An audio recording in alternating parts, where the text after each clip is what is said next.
বিসমিল্লাহির রহমানির রহিম। আসসালামু আলাইকুম সবাইকে। আবারও আপনাদের সবাইকে স্বাগতম ওহিজুই কিচেনে। আশা করি আপনারা সকলে ভালো আছেন।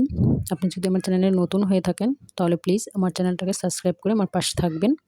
আজকে আমি আপনাদের সাথে প্রেসার কুকারে মাংস কষিয়ে ঝটপট কীভাবে হালিম রান্না করতে হয় এই রেসিপিটি শেয়ার করব।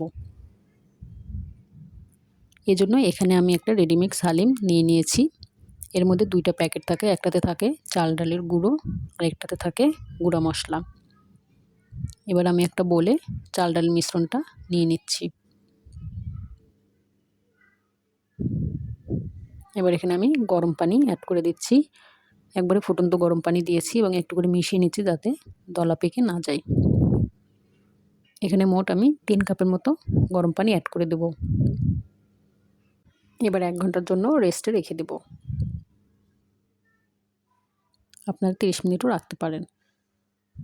এরপর এখানে আমি 500 গ্রামের মতো গরুর মাংস নিয়েছি, হাড় চর্বি সহ নিয়েছি এবং একটু ছোট করে কেটে নিয়েছি। আপনারা কিন্তু মুরগির মাংস অথবা খাসির মাংস দিয়েও রেসিপিটি করতে পারেন। এবার চুলায় আমি একটা প্রেসার কুকারে 3 টেবিল চামচ সয়াবিন তেল দিয়ে দিলাম, হাফ কাপ পেঁয়াজ কুচি দিলাম। পেঁয়াজটাকে হালকা বাদামি করে কিছুক্ষণ ভেজে নেব। পেঁয়াজটা বাদামি করে ভেজে নিয়েছি। এবার এখানে অ্যাড করে দেব 2 চা চামচ আদা রসুন পেস্ট।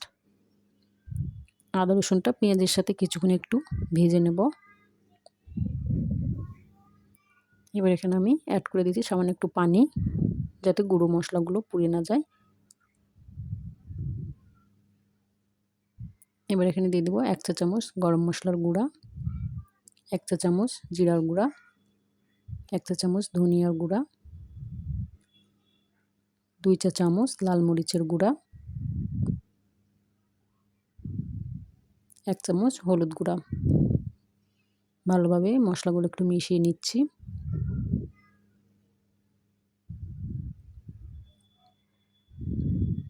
এবার এখানে হালিমের যে গুঁড়া মশলাটা ছিল এখান থেকে 3 ভাগের 2 ভাগ মশলা আমি দিয়ে দিব, আর 1 ভাগ রেখে দেবো, এটা আমি পরে দেব।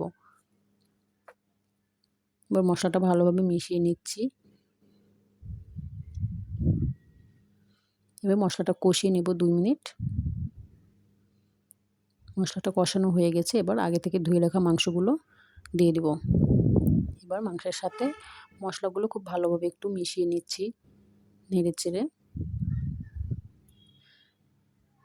এবার অ্যাড করে দেব স্বাদ মতো লবণ দিয়ে আমি ঢাকা দিয়ে কিছুক্ষণ রান্না করে নেব। একবারে ঢাকনাটা কিন্তু বন্ধ করে দেইনি। এভাবে আমি মাংসটা কিছুক্ষণ কষিয়ে নেব। দেখুন আমার মাংসটা কষানো হয়ে গেছে। এবার এখানে আমি অ্যাড করে দেব 1.5 কাপের মতো পানি।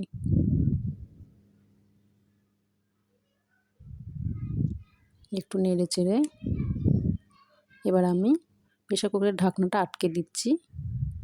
এভাবে রান্না করে নেব 7 থেকে 8 মিনিট মিডিয়াম টু হাই হিটে। আমি 8 মিনিট রান্না করে নিয়ে চুলাটা অফ করে দিয়েছি, পুরো গ্যাসটা বের করে দিয়েছি। এবার ঢাকনাটা খুলে দেখাচ্ছি আপনাদের। দেখুন আমার মাংসটা কষানো হয়ে গেছে।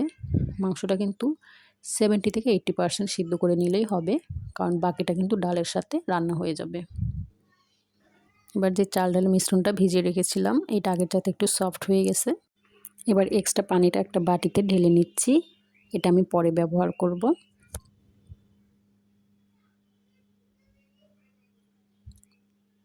এবার চুলায় একটা প্যানে চাল ডালের মিশ্রণটা ঢেলে দিলাম। আমি চুলাটা ধরিয়ে দিয়েছি। এবার এখানে দিয়ে দেবো স্বাদ মতো লবণ। লবণটা শুধুমাত্র ডালের জন্যই দিবেন, মাংসতে কিন্তু দেওয়া আছে। এবং 1 চা চামচ হলুদ গুঁড়ো। ডালের জন্য ঠিক যতটা লবণ এবং হলুদ লাগে এতটাই দিয়ে দিলাম। এবার একটু মিশিয়ে নিয়ে কষিয়ে রাখা মাংসগুলো এখানে অ্যাড করে দেব। এবার মাংস এবং চাল ডালের মিশ্রণটা কিছুক্ষণ একটু কষিয়ে নেব। আমি 2 মিনিটের মতো কষিয়ে নিয়েছি। এবার এখানে আগে থেকে ছেঁকে রাখা যে পানিটা ছিল এটা দিয়ে দিলাম, একটু মিশিয়ে নিচ্ছি।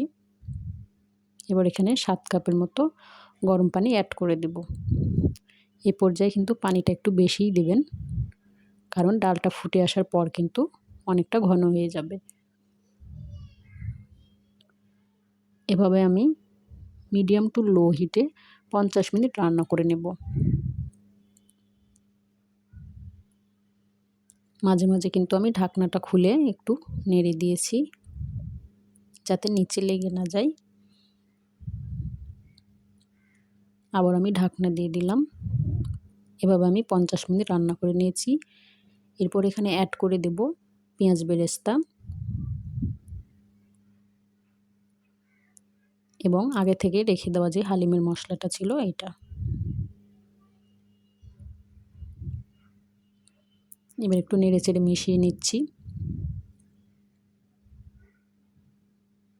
আবারও ঢাকা দিয়ে 10 মিনিট রান্না করে নেব একদম লো হিটে।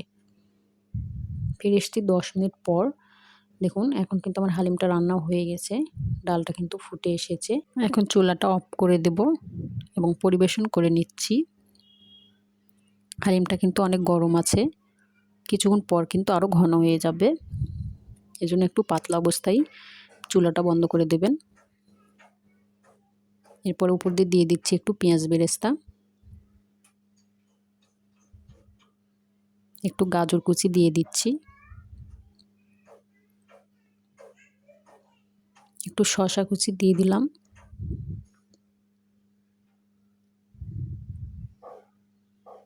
এবার দিয়ে দেবো কয়েকটা কাঁচামরিচ কুচি।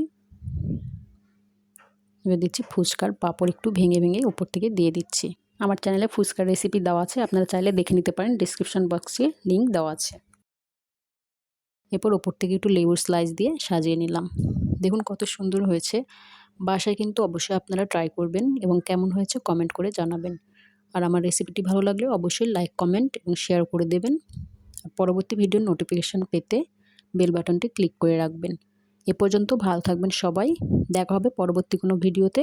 আল্লাহ হাফিজ।